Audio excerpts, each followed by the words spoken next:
नमस्कार, news super Bharat में आप सभी का स्वागत है। आइए अब डालते हैं हिमाचल प्रदेश की तमाम खास खबरों पर एक नजर।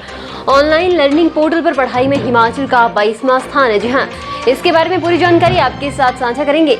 2 किलो 522 ग्राम चरस के साथ दबोचा तस्कर। जहां कहां पर तस्कर को दबोचा गया है, पूरी जानकारी आपके साथ साझा करेंगे।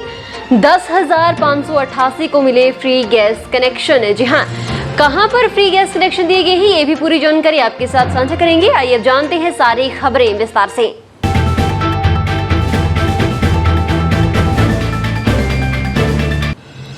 बालाघाटी में टमाटर की फसल तैयार हो गई है। किसानों ने फसल को मंडियों में पहुंचाना शुरू कर दिया है। 700 से 800 रुपए में 22 से 25 किलो का एक क्रेट बिक रहा है। हालांकि किसानों को बाहरी राज्यों के व्यापारियों का इंतजार है, जो खेतों में ही किसानों को टमाटर के अच्छे दाम देते हैं। हालांकि टमाटर की मांग अधिक रहती है और किसानों को दाम भी अच्छे मिलते हैं।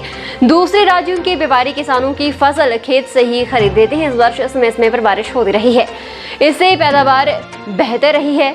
टमाटर की फसल फरवरी से मार्च में लगाई जाती है और जून में तैयार हो जाती है। उच्च शिक्षण संस्थानों में पारंपरिक पढ़ाई के साथ साथ भविष्य विषयों में ज्ञान बढ़ाने के मकसद से शुरू किए गए स्वयं active learning for young aspirant minds online learning portal पर 3 करोड़ लोगों ने इसकी पढ़ाई की है। इनमें 11.13 लाख उम्मीदवारों ने मुफ्त पढ़ाई के बाद सर्टिफिकेट भी हासिल किया है। ये खुलासा शिक्षा मंत्रालय ने मई 2022 में आयोजित सर्वे रिपोर्ट में किया है। देश भर में तमिलनाडु के सबसे अधिक छात्र स्वयं पोर्टल पर पढ़ाई कर रहे हैं। उत्तर प्रदेश दूसरे और आंध्र प्रदेश तीसरे, जबकि जम्मू कश्मीर चौथे स्थान पर है।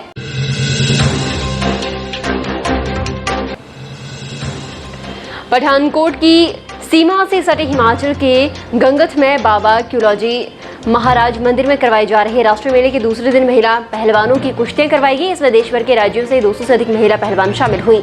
इस दौरान के राष्ट्रीय और अंतर्राष्ट्रीय स्तर की पहलवानों ने भी प्रतिस्पर्धा में हिस्सा लिया। इस इवेंट के महादंगल में हिमाचल प्रदेश के सोलन की रानी पहलवान और पंजाब की अंतर्राष्ट्रीय महिला पहलवान गुरसिमरन के बीच भिड़ंत हुई। इस भिड़ंत में रानी को 5 और गुरसिमरन को 2 अंक मिले।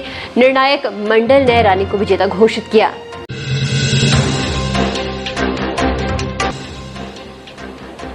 हिमाचल प्रदेश में केंद्रीय योजनाओं के लिए आया विकास का पैसा अब लैप्स नहीं होगा। स्टेट नोडल एजेंसी के बैंक खाते में डाला गया बजट अगले वित्त वर्ष में भी खर्च किया जा सकेगा।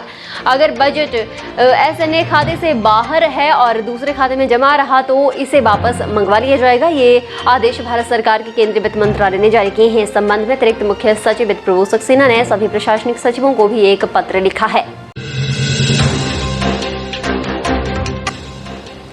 बंजार के अंतर्गत आने वाली तीर्थन घाटी के देवरी नामक स्थान में एक व्यक्ति से 2 किलो 522 ग्राम चरस बरामद की गई है। ये व्यक्ति देवरी के पास अंधेरे में खड़ी गाड़ी के पीछे छिप गया। पुलिस टीम ने शक होने पर उसको मौके पर काबू किया और उसे 2 किलो 522 ग्राम चरस बरामद की है। व्यक्ति की पहचान ध्यान सिंह के रूप में हुई है। आरोपी को गिरफ्तार कर थाना लाया गया। मामला दर्ज कर पुलिस आगामी कार्रवाई में जुटी हुई है।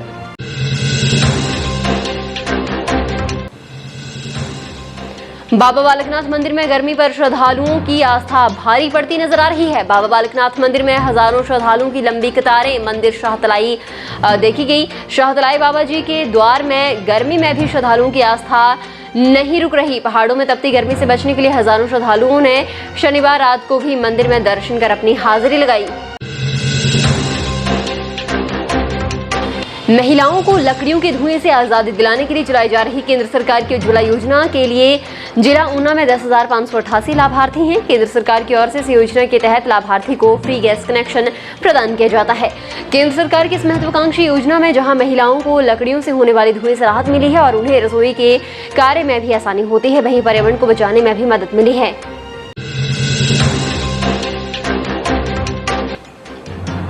जिला प्रशासन की अभिनव पहल ऊना सुपर 50 के अंतर्गत आज जिला ऊना के 13 परीक्षा केंद्रों में प्रवेश परीक्षा आयोजित करवाई गई। इस प्रवेश परीक्षा में जिला की 66 वरिष्ठ माध्यमिक पाठशाला में 893 विद्यार्थियों ने भाग लिया। इस बारे में जानकारी देते हुए डाइट देहलां के प्रधानाचार्य देवेंद्र चौहान ने बताया कि ऊना सुपर 50 के तहत चयनित विद्यार्थियों को 2 साल तक जेईई और नीट जैसी प्रतियोगी परीक्षाओं के लिए निःशुल्क कोचिंग प्रदान की जाती है।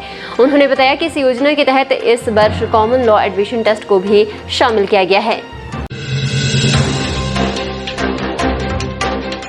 संघ लोक सेवा आयोग की सिविल सेवा की प्रारंभिक लिखित परीक्षा में धर्मशाला के 3 केंद्रों में 1750 से 1142 अभ्यर्थियों ने भाग लिया। ये परीक्षा 2 सत्रों में आयोजित की गई। पहले सत्र में 825 में से 575 अभ्यर्थी परीक्षा देने के लिए पहुंचे और दूसरे सत्र में 825 में से 567 अभ्यर्थियों ने परीक्षा में भाग लिया। ये जानकारी देते हुए उपायुक्त डॉक्टर निपुण जिंदल ने बताया कि धर्मशाला में पहली बार संघ लोक सेवा आयोग द्वारा 3 परीक्षा केंद्र राजकीय वरिष्ठ माध्यमिक पाठशाला बॉयज, राजकीय वरिष्ठ माध्यमिक पाठशाला गर्ल्स और राजकीय माध्यमिक पाठशाला में परीक्षा केंद्र बनाए गए थे।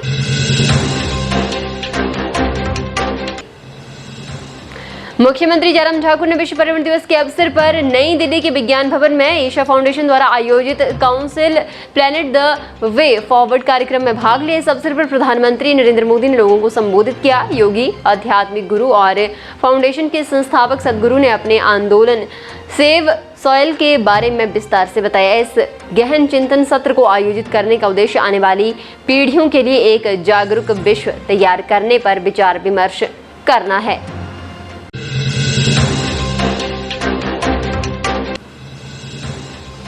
फिलहाल के लिए बस इतना ही और बड़ी खबरों के लिए बने रहने सुपर भारत के साथ।